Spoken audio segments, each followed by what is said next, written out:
കഴിച്ചിട്ടുണ്ടോ? ഇല്ലമ്മേ. നമുക്ക് നോക്കിയാലോ ഒന്ന് ഉണ്ടാക്കാം.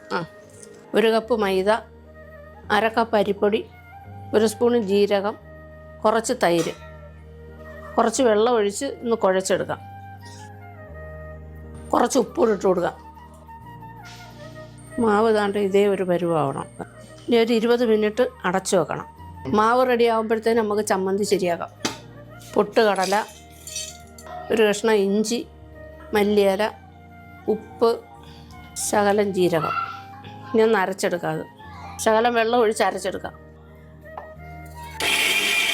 പച്ചമുളക് ഇടാൻ നമ്മൾ മറന്നുപോയി, അതുകൊണ്ട് ഒരു പച്ചമുളക് ഇട്ട് അരയ്ക്കണം.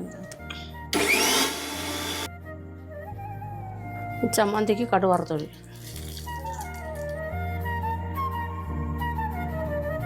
മാവിനകത്തോട്ട് കൊച്ചുള്ളി, ഇഞ്ചിയും പച്ചമുളകും ചതച്ചത്, ശകലം സോഡാപ്പൊടി.